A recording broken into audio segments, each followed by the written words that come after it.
Hey guys, what's going on? It's Crowbar, and we're back with the PJ Jimenez Road to the Show here on MLB 14 The Show. So, we're right around June or July in game time right now, and one thing that's been on pretty much everyone's mind is why has PJ not been called up to Pawtucket AAA yet? He has been doing pretty much everything for his team. He's got the bases loaded, and he's going to hit this one into the gap, and he will end up clearing the bases with it. But why has he not been called up yet? He's made a couple base running mistakes in this episode, but mostly he's pretty good in the base pass. He's got a lot of speed. He's got the showings to be a 5-tool player, but he's just stuck in Double A, hitting about 400 right now, and being one of the better players in the minor league system right now. But it just baffles me to why he's not been called up. Jackie Bradley's hitting 230 at Triple A.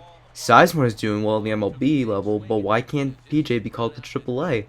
I don't know, but it's going to be an easy All-Star for PJ as he's leading the Double-A league with All-Star votes, as he's going to get his another triple in this episode, as he gets a 1-for-5 game in this one.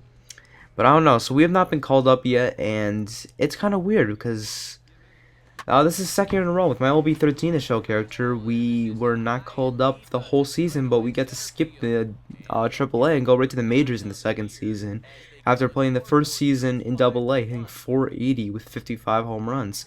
Is that going to be PJ this year? I don't know, but we're facing the Erie Seawolves. A nice rainy day out. He's going to get another RBI on this RBI single. And PJ's got some nice heads-up base runnings. He's going to take second base on that one. And he will get in there with a nice single and a advance on the eighth throw. But he goes 2 for 4 in that game, so now we're back home facing the Altoona curve. He just waits back beautifully on this breaking ball, and that one will go into left field. He's going to try and take second base on this one. The throw is not in time as the second baseman almost loses the ball, and he will end up getting there on the advanced throw. So he ends up going 1 for 4 in that game, and now in the next game, Portland up 2-0, and he's going to end up ripping this ball to right field, and that one is gone. A line drive home run that left in a hurry. Another home run for PJ, 2-run home run. He's hyped about that one. Blake Sweetheart, he's hyped about that one. Future teammate for PJ. Hopefully they can both be up in the majors in a year or two. But he ends up going 2 for 4 in that game. Just still lighting everything up. Bases loaded now facing the Fisher Cats, and that's not going to get the job done. He's going to end up popping up to the catcher there. As unfortunately nothing would happen in that game as he ends up going 0 for 4. But he's going to come back to this next game facing the Fisher Cats. Portland's up 3-0. He's going to take this one right back up the middle. It's going to be a nice ground ball into center field. Runner coming home, and he will be safe. PJ going to take another base running mistake as he's going to try and advance to second on the throw, but it will not end up working out. But he will end up picking up 3 hits in the game, going 3 for 4, so he's still ripping the ball. Getting the stitches out of the ball as now runners on the corner. He's going to hit this one past the shortstop. That one will score 1 run as he's going to be held up at first base, as that's going to be another RBI single for PJ. Just an RBI machine this year, 1 for 4 in that game.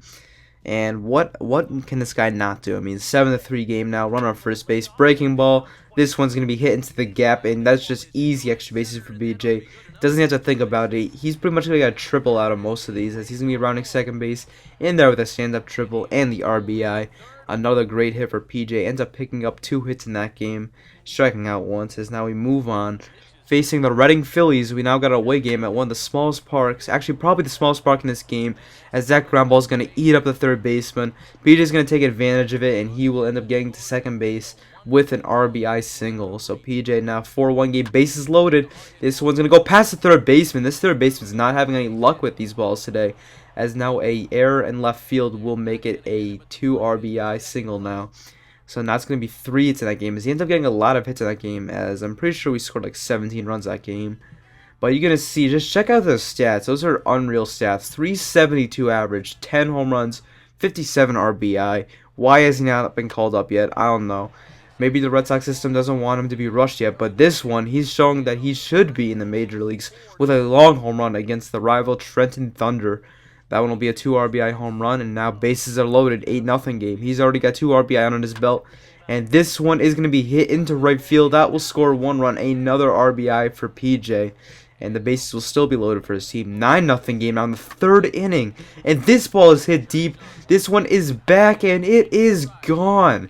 His 2nd home run of the game. And if you guys remember, this one is from the left side of the plate. His first one was from the right side of the plate. So his first multi-home run game will be from both sides of the plate, as he ends up getting on base 4 times with a huge game. We welcome you back to today's minor league pregame show as we close in on AA Eastern League Baseball with our Bowman Prospect Spotlight. TJ Jimenez will be in the glow, coming off a last game in which he was really outstanding in the clutch moments, collecting a whole bucket full of RBI, so he'll be looking to emulate that type of performance here again in this one. Yeah, and you said it, Matt. He was clutch. And you know, some guys just have that uncanny ability to come through when it really matters. In baseball, it's usually when there are runners in scoring position, and he found himself up in that situation a number of times. It was pretty special to watch him out there, so I'm excited to see what he does to back it up. So we're going to see if PJ can come back from that great performance against Trenton, and he's going to do it well as this ball is deep to left field. Left fielder giving chase. This one's going to bang off the wall. Left fielder bangs off the wall too. PJ, he thought about 3, but he will stop, and the runner will score. So an RBI double for PJ, as he ends up picking up 2 hits in that game. So staying just absolutely red hot. You can't get hotter than this. I can't even think of a term to describe how hot PJ is. As that first baseman, that ball's just going to eat him up. And it's going to go right between all the fielders, and the runner is going to score on that one. As that's going to be another RBI for PJ. 2 hits in this game, as he ends up going 2 for 4. The next game, however, not so great, but he ends up picking up 1 hit, but he will strike out once, as he ends up going 1 for 5 in that game. Next game now, facing the Bryn Rockets at home. Runners on the corner in the bottom of the first inning.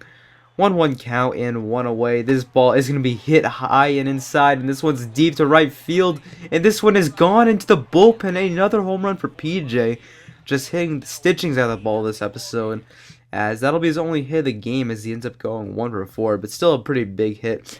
Next game, nothing will happen. He ends up going 0 for 4. And the next game after that, he will end up going 0 for 3. So I think that's our first time we've ever seen him getting 2 games without getting a hit. But we move on now, facing the Binghamton Mets, and Portland's in a little trouble, down 8-0, as now he's going to get something going. This one's hit the center field, it falls in front of the center fielder. Center fielder throws it in, and now PJ's going to advance on the throw, or at least he'll try to, and he's out. But he gets the RBI on that one.